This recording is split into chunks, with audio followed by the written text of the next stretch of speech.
folks, JD here, and today we are looking at this. This is a beautiful quadcopter. Thank you very much to Steve at Southpaw RC. So he sent me this a little while ago, and there was a bit of a mix-up at the post office and whatnot, and then I haven't had a chance to put it on the channel. So thank you very much, Steve, for sending us this. I am extremely excited about this particular quadcopter. I do love a Holy Stone quad, and therefore I'm going into this with a little bit of love for it. I am very, very excited. Let's have a little look. So as we open it up, we have exactly this. So we have accessories off to the left, as well as we have the quadcopter there, very nice, very sleek. Then we have our Holy Stone transmitter there we go, let's just pop that back on. Lovely, that says the Holy Stone transmitter.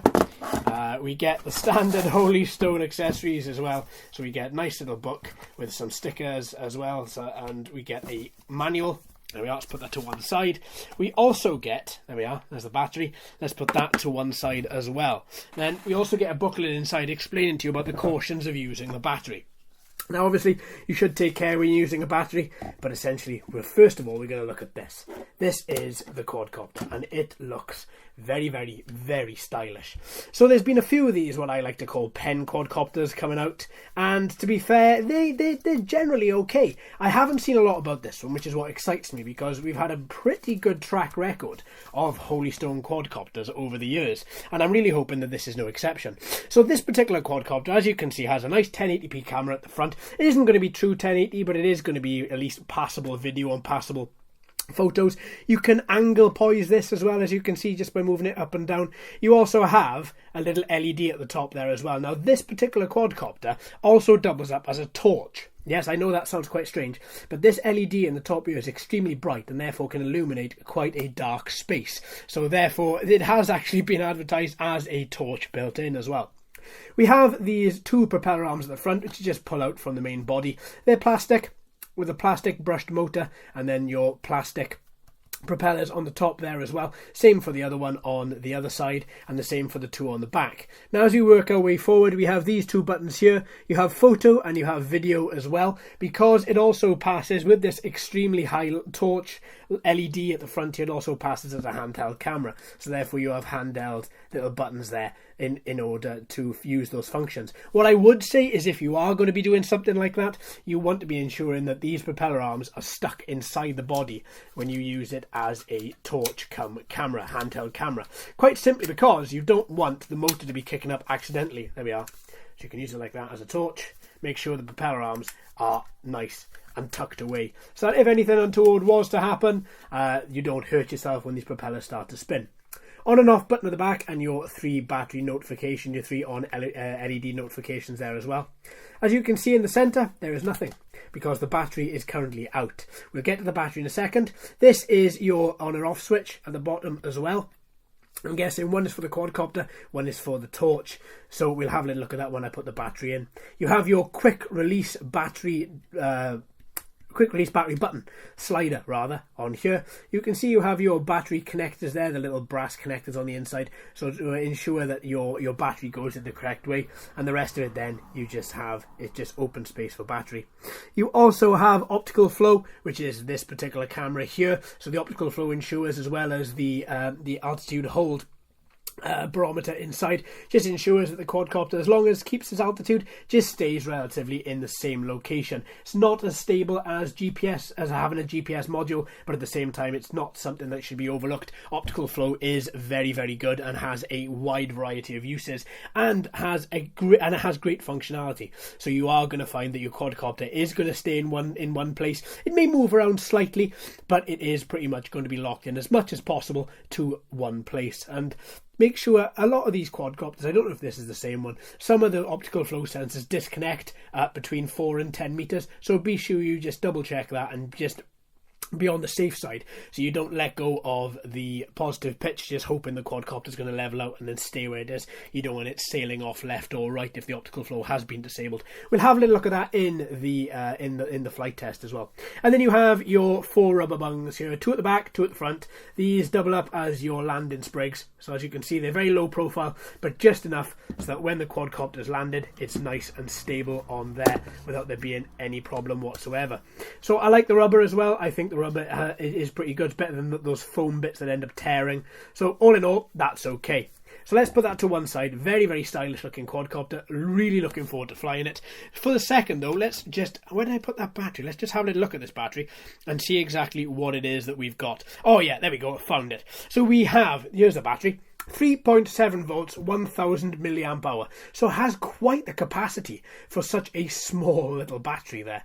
As you can see, you have your connections there on the back, so your connections do fit directly in there. Before I plug that in though, I'm going to heed my own advice and I'm going to fold all these in just to be sure that it doesn't start up.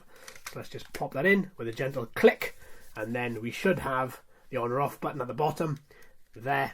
That is for your torch. As you can see, even though it is broad daylight here, that LED really does illuminate a hell of a lot. So that's not too bad at all. And then you have your on and off switch there for the actual quadcopter. And then, am I going to do that? No. And then that's pretty much it. So you have this lovely little quadcopter. It's very light as well. I wonder how much it actually comes in at. So let's move some of my 3D prints there, and let's get this on a nice level base as much as I can. There we go. Are you leveled out? Yes, you are. So this is its flying weight with the battery. So you're looking at 125 grams. So you are straight away under the 250 gram limit in the UK here for flying quadcopters, which is great to know. Really, really is good to know, that is. So you don't need to register this. If you do need to register any quadcopter, you'll find all the links in the description from this point onwards. So there we go. There's your quad. Nice, very stylish, very, very nice indeed. Now let's have a little look at the transmitter. Standard transmitter, very, very, very basic, but as you know, this is what I like. Now, ooh, very nice. Okay, right then, let's have a little look then, shall we? So let's pop that in. So we have a similar transmitter on the HS220, on the well, not transforming as such, but on the little Whoop drone, and pretty much this is the same. So you have your headless mode, you have your trim buttons, you have your auto takeoff and auto landing, and you have your calibration button there as well, and your on and off button. There we go, perfect. You also have your directional stick, so you have your throttle up and down, and you have your positive pitch, negative pitch, your unroll as well. So all in all, that feels quite nice actually. The buttons, the analog sticks aren't buttons, so you haven't got to worry about that. They feel quite fluid, they feel quite nice. I think that resolution is going to be quite nice, you know. It's just a standard toy grade resolution. There's nothing sort of in between about it. It's either on or off, you know, but it just feels quite nice. It's got a nice bit of torsion behind it so you don't feel as if you're moving something and it's not going to go anywhere. As you saw, this particular transmitter has got a battery, internal battery, which you have got to charge. So just pop your micro USB cable inside there and charge up the transmitter. For your FPV convenience, you have this. So you have your phone that just sits inside there, and then you can also have a little look and see what the quadcopter is seeing from your phone here from using the app. All the information about the app is on the manual included in the box, and that's it. It feels quite thin plastic, quite plasticky as I usually say, and that is quite nice, to be honest. It doesn't feel too heavy. It's really light. The weight of this particular transmitter is coming in at 139 grams, so heavier than the quadcopter itself. You also have 2 buttons here as well, speed, and you have take photo and camera. Was there one thing I didn't notice? Is there an SD card on this anywhere? I don't think there is, but I'm going to double check. I put that battery in slightly wrong as well. There we go, that should be better. There was a little lip there that was coming over the plastic. I don't think there is. I don't see one anywhere. Usually it's round about the camera module, round about here. What's that? Nope. Let's try. Oh, hang on. Nope. Try that side. Nope. Must just record directly to your phone then, which is not a problem. It's okay. I just thought I'd double check. So that's it. One thing I didn't say as well, you have a full-size USB port at the back here and micro USB there as well. So that's pretty cool. That would be for charging this particular quadcopter, because it doesn't come with a spare balance with another balance charger. So there's your quadcopter, there's your transmitter, and of course it comes with some little accessories. Accessories pretty much being your micro USB cable, as well as you get your motor tool to take the propellers off, and a little screwdriver there as well. And you get some propeller guards should you want to use them. The propeller guards, there they are. Propeller guards would need to be attached when the propeller arms are pulled out. You can't attach them when the propeller arms are closed like that. So you'd have to just open them up and then attach them accordingly. And then of course you get your Holy Stone book, which pretty much you get with nearly all Holy Stone quadcopters. It's quite nice. I've got a few of these now from the different quadcopters, and they are ever so useful. I normally keep one in my work bag just in case I got to write something down if I'm in a meeting. This quadcopter, by the way, is a little bit different. I shan't be keeping this quadcopter. The whole idea with Steve at Southpaw RC was quite simple, that he would give it to me, and then afterwards I would pick somebody and then I would give this quadcopter to them. So that's exactly what I'm going to do. I'm going to pick somebody once we have tested this for this week, and then I'm going to be giving them this particular quadcopter, and then hopefully then they can enjoy it, do a little review, and then give it to somebody else. That's the idea, is that they have to keep on pushing this particular quadcopter forward and see exactly who we can get this quadcopter to, and how far we can get it as well. Alright then, my friends, so let's crack on with the flight test. Alright then folks, let's get this sorted. So all I've done is I've turned on the quad, turned on the transmitter, single one up and one down to bind. In the testing I did yesterday, there we are, perfect. It's found the Holy Stone SSID and it's connected. Now let's open up the app, which is the Holy Stone Easy Fly. And of course it's upside down, because why would it be anything else? So let's turn that back around very quickly. There we go, and pop that there. So if I just fly, then we should have, come on, little bit of relay for me. Oh, it's turned itself off. Okay, so we have a finite time to stay connected by the look of it. So Holy Stone, let's reconnect to you. And how are you going to fare? It's taking a long time to connect. Oh, there we go. Perfect. Normally with these broadcasting networks, they don't take that long. There we go. Click fly, and we should have, there we go, we do. We have, there we go, perfect. So I just give that camera a bit of a wipe. There we go. Now it's not going to look great, because quite literally for the second we are, there we go. So if I just calibrate this, there we go, quadcopter's calibrate. It has to be on a nice level surface, because obviously it hasn't got GPS, it is just a gyro. So when you're nice and level, click the calibrate compass, the calibrate gyro button, and then it'll calibrate for you. From that point then, you should then be able to take off. So let's see if we can start these motors, and let's see if we can take off. So if I do it, I tried doing it via the transmitter and that was unresponsive. So let me see. Normally with these you have to start the motors and then click one key takeoff, and then that then will enable the quadcopter.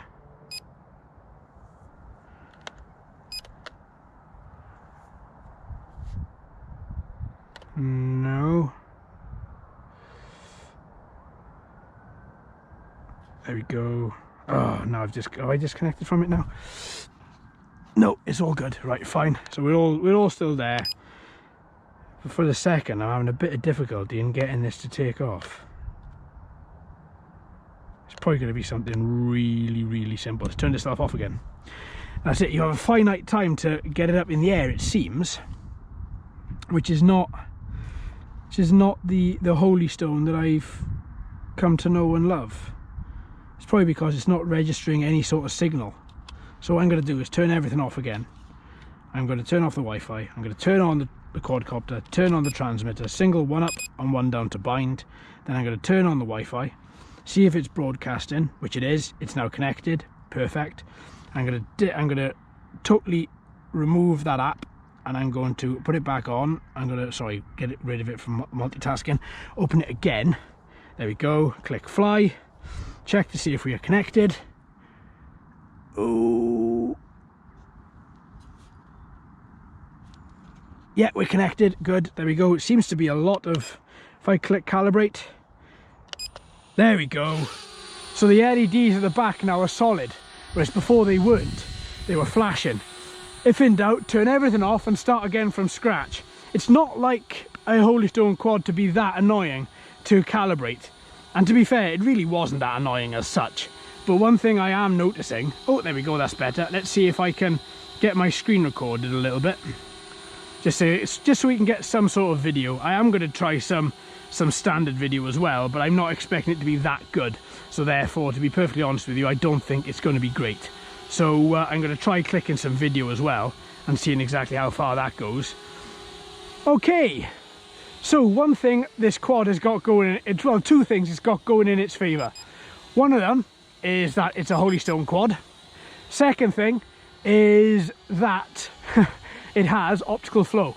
And the optical flow, as you can see, it rocks back and forth, it finds its centre, and then when it has found itself, then it stops. And it's rock solid, look at it. I'm not holding it at all. It is rock solid.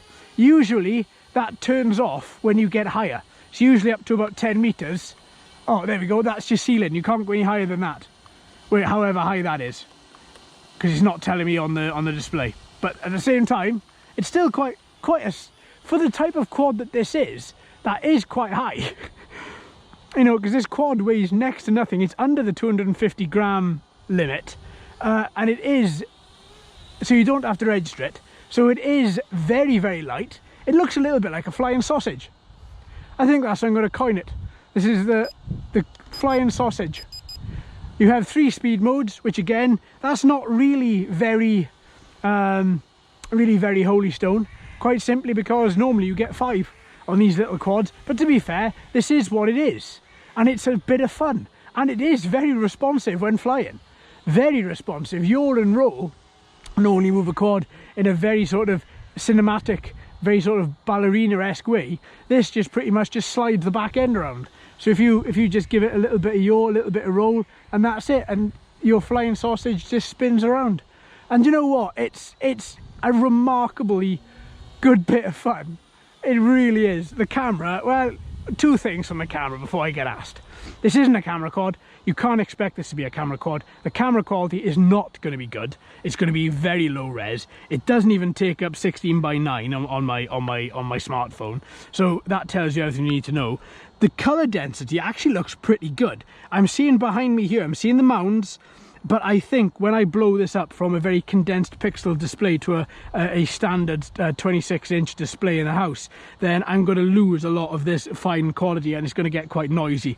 But still, if you're quite close to somebody, I imagine it's going to pick it up quite well. So if I walk over to it, then it'll pick up the detail quite well in somebody's, in somebody's face, and you should be all right at that point. But it's so easy to fly. It is incredibly easy, incredibly light. It reminds me a little bit, what is that? I wish I knew Star Wars planes better. What is that transporter in Star Wars? In Return of the Jedi. It looks a bit like that as well. But do you know what? Overall, it is a fantastic bit of fun. It really is, because it's so basic. There's no overcomplication with the calibration. The app isn't very busy. The app itself doesn't look great, but at the same time, it's giving you the information that you need. It's giving you the camera symbol. It's giving you your photo symbol. It's giving you emergency stop. It's giving you auto takeoff, auto landing, speed mode 1, 2 and 3. Now obviously you can fly via the app as well should you choose to. I'm not today because these little gust of winds that we're having, I don't want it to just fly off. I want to ensure that I am fully in control of it, which is why I'm not going to be flying it via Wi-Fi. But it is possible. But it's nice, and the optical flow system works really well. Look at that. As soon as you stop, bang. And it is, literally, if I get closer to it, it is as solid as you like. That's excellent. Nice optical flow system. Nice little bit of programming, just to let it know that as soon as it sees something to hook onto that. Oh, I think, let me turn off the camera as it's recording. It's lovely. It's very sweet, this little thing is. Very sweet. That is the battery meter. So, the battery itself is going to die. Now it reckons you're going to get about 9 to 10 minutes of battery out of this, and today with this little bit of wind I've got, I'm probably not going to get something as much as that. But honestly, I think it's a damn good bit of fun. It really is a damn good bit of fun. Okay, let's stop it now. The wind is getting a little bit much. Let's take it back down. There we are. You can see the LEDs in the back of flashing, again denoting that you have low battery. So let's see. Let's bring it down. Let's bring it down. Do you know what I'm going to do? I'm going to hover it there, and I'm going to hit the one key landing button there. So there was no point in using the trim button because there was nothing to trim. It was extremely easy to fly. So easy to fly. Extremely easy is not the word, actually. The word is it's a breeze, an absolute breeze. It's let me just stop all this because I'm multitasking, and I can't multitask very well unless I'm in work and I'm getting myself all confused. So yes, this is a damn nice little quad. It really is. It's Holy Stone, right? There's a few things. Holy Stone, torch, camera, recharge in the back, single battery, brushed quadcopter, optical flow, and that's where it comes into its own. Optical flow. You saw how well it was holding itself, and today is not a still day. Today we've got wind up to 8 miles an hour, and it held itself. It has got a limit on how high it goes, which again is perfect, because you don't want this to go too high, because quite simply if it does, it's going to fly away. So it's nice that it has a nice ceiling to itself, so then it doesn't have to go any higher than that. It folds down to something so insanely carryable. Look at that. Wonderful, absolutely wonderful. Now, as this was given to me by Steve, I said in the unboxing I'm going to be giving this to somebody, so I'm going to be picking somebody at random. This is not a competition, it's just something nice to do at Christmas. I'm going to be picking somebody at random, and I'm going to be sending this over to you with the idea of we're going to see how far and how long we can keep this quadcopter going for. So when the next person gets this and they've done a video with it, they send it on to a person they choose, and then in a few months we see exactly how far this has gone. So that's my thoughts with this. We'll see exactly how far we can get it to go. From a battery and from a flight perspective, very easy to fly, very cold, the battery doesn't get hot, so therefore all the bits aren't being strained. The motor casings are stone cold. Everything about this is stone cold. It's brilliant. I really like it. I think it's a good bit of fun, and that's exactly where it should be. You shouldn't think anything else other than it's a good bit of fun, and that's exactly what it is. All right, my friends, well, thanks ever so much for watching and listening, and thanks Steve for sending this to me, mate. I really appreciate it. Links, as I said in the unboxing, links to Steve's videos can be found in the links to his channel rather can be found in the description. Great channel, great guy, please check him out. He's been a very good friend of mine, and yeah, I highly recommend him. All right then, my friends, thanks ever so much for watching and listening. I've been JD, you've been fantastic as always. If you haven't already, please like and subscribe and ring that bell too. Hello and welcome to all the new subscribers. I hope you're enjoying the channel. So until next time, my friends, happy flying.